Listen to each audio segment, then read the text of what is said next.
Welcome back to another episode of RJC Outdoors. In today's video, we're doing a little ice camping, so stick around, stay tuned. Here you want to see my cousin Bill. He's just out this window right here. I'm not going to show you much more than that because it blurs out the background. That's the shack.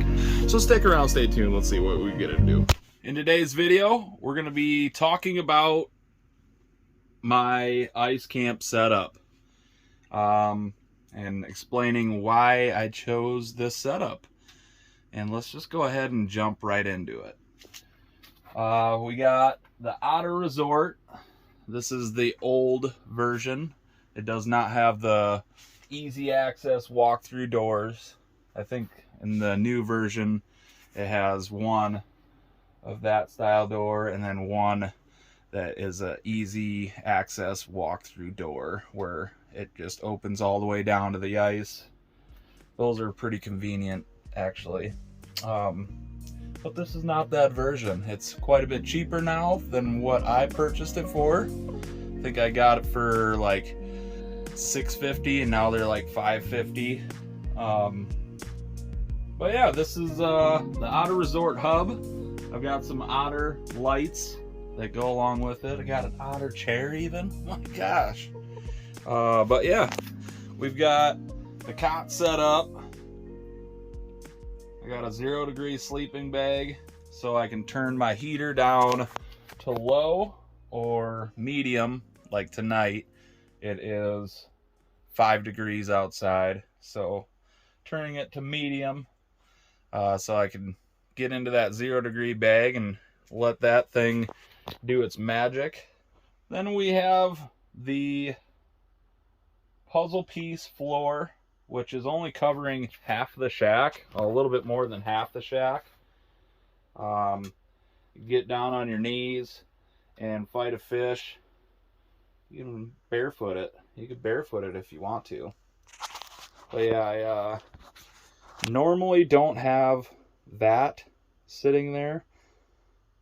That's just to make it so the water doesn't pool up right there. As you can tell, the water, oh, you can't really tell, but the water is all the way up, like, to the ice line.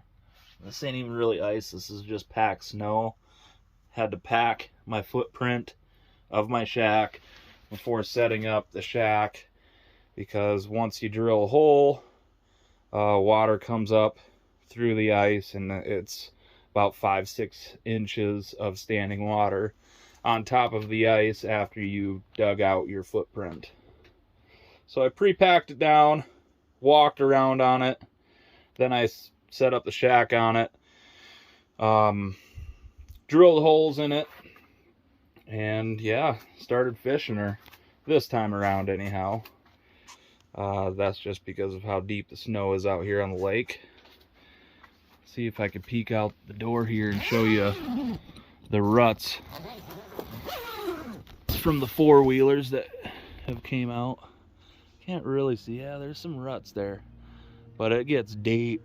It's a foggy night. It's a foggy evening. Nice and cozy in the shack though. I've got my rod box there, the heater sitting on top of the rod box.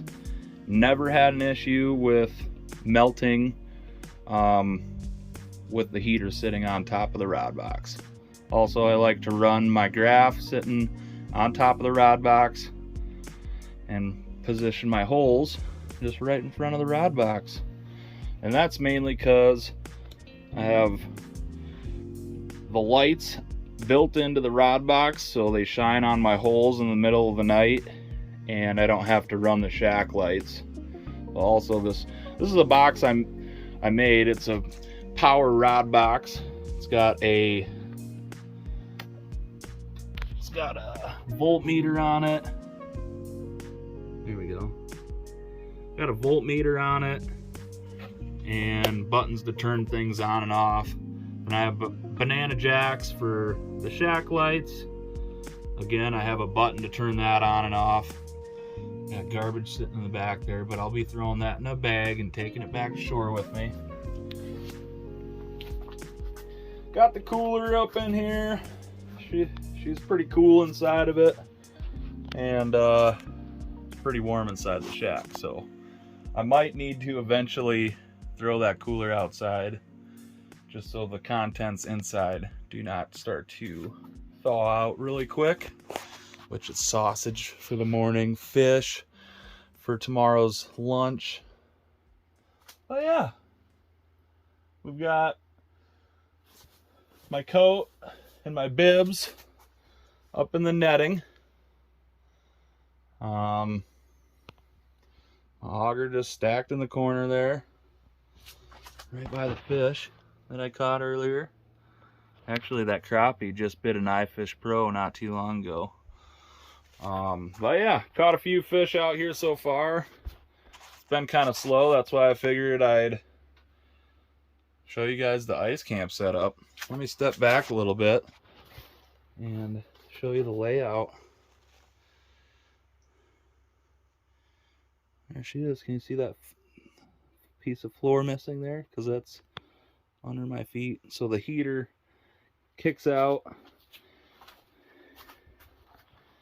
and it doesn't pool up water right there, like I said at the beginning.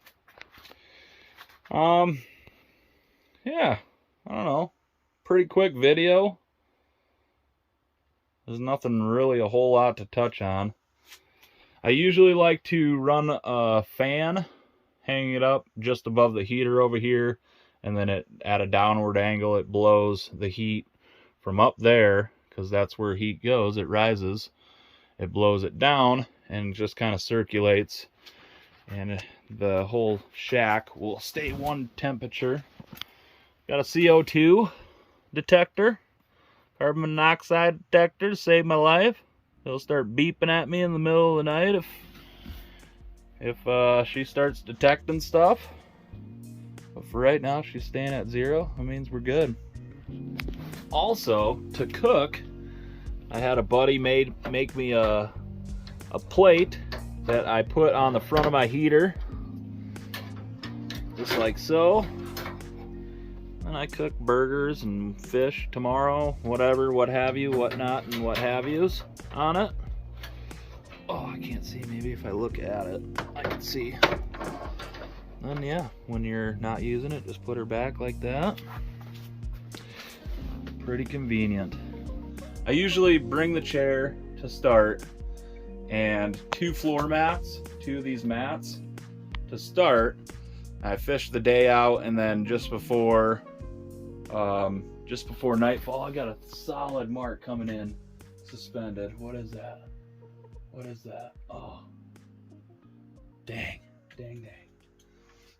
Just before night, or just after the bite window, I head back to my truck, if it's located pretty close by, and I grab my second load of stuff, which is the cot, the sleeping bag, the pillow, and my slippers. But today I forgot them, that's why I'm rocking no shoes, no socks. It's really comfortable in here. This is a very, very comfortable setup. But yeah, that's it in a nutshell. Go check out an Otter Resort hub to see how much that is. Floor mats to see how much those are. A heater, a cot, some fishing rods, an auger, and you're ice camping. I mean, you don't need to have the floor mats, but to get a good night's sleep, a cot is very nice. Sleeping bag is really nice to cozy up in, and I suppose lights, just so your eyes don't get hurt. It does hurt if you're sitting in there in the dark shack looking at a bright graph the entire night. So you tend to get tired a little bit easier. But that's it. That's, in a nutshell, that's it. That's my crappies over there breakdancing. That's my ice camping setup in a nutshell. Thank you for tuning into this episode. Comment down below what I can add to this ice camp sesh. you know, whatever you guys like to do. This is like my third year ice camping, and I friggin' love it. I do it like every weekend. We'll see you guys in the next one.